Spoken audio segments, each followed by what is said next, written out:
हिंदू राष्ट्र नेपाल के अभियान के अंतर्गत। जी हां, अब जानते हैं कि जब से नेपाल का हिंदू राष्ट्र बर्खास्त करके उसको तथाकथित सेकुलर राष्ट्र घोषित कर दिया, नेपाल के साथ होने वाले षड्यंत्रों के विरुद्ध वहां की जनता अब जागने लगी है। हाल ही में 2-3 दिन पूर्व ही लाखों लोग सड़क पर आकर उन्होंने कहा है कि ये जो चीनी, फर्जी और भ्रष्टाचारी लोकतंत्र है, नकली लोकतंत्र है, इससे हमें बचाओ, राजा आओ हमको बचाओ। ये नारा देने वाले नेपाल की जनता के साथ हम खड़े हैं और नेपाल हिंदू राष्ट्र था, हिंदू राष्ट्र है और हिंदू राष्ट्र रहेगा।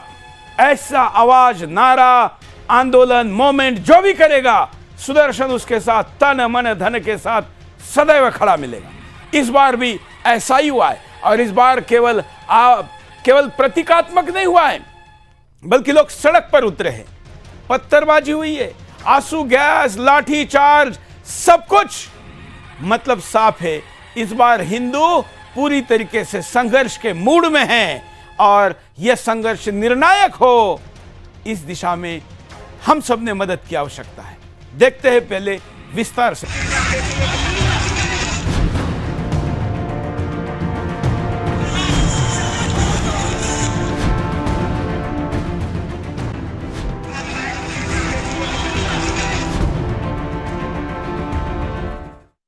गुस्से में उबाल मारते लोग, हाथों में पत्थर डंडे लिए लोग, चीखते चिल्लाते सड़कों पर बवाल काटते लोग, जिन्हें रोकने समझाने में सुरक्षा कर्मियों के हाथ पांव फूले जा रहे हैं। ये तस्वीरें हमारे पड़ोसी नेपाल की राजधानी काठमांडू की हैं।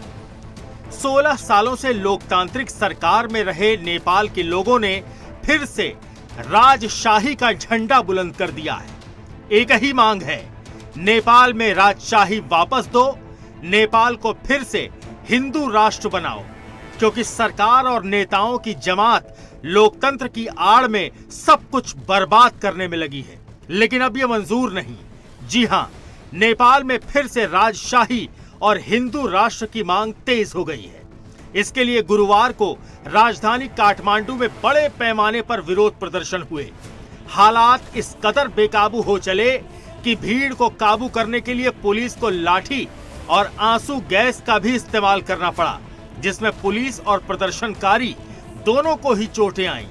प्रदर्शनकारियों ने नेपाल की सरकार और अन्य राजनीतिक दलों पर भ्रष्टाचार और शासन की विफलता का आरोप लगाया। इन लोगों की मांग के पीछे वही राजशाही को स्थापित करने की मंशा है।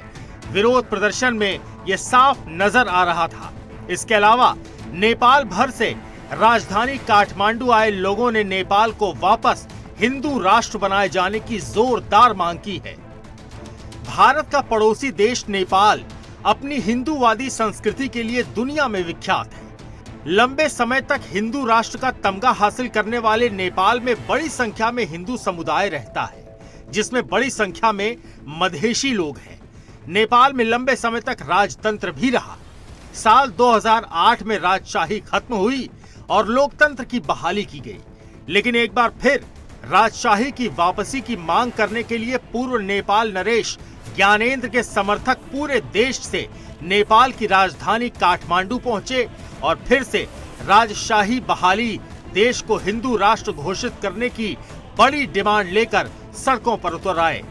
लोगों में इतना आक्रोश था कि पुलिस को भीड़ को काबू करने के लिए भारी मशक्कत करनी पड़ी। पुलिस को सड़कों पर उतरे जनसैलाब को तितर बितर करने के लिए लाठियों और आंसू गैस का इस्तेमाल करना पड़ा। प्रदर्शनकारियों ने नेपाल की सरकार और अन्य राजनीतिक दलों पर भ्रष्टाचार और शासन की विफलता का आरोप लगाया है। Bureau report, Sudarshan news.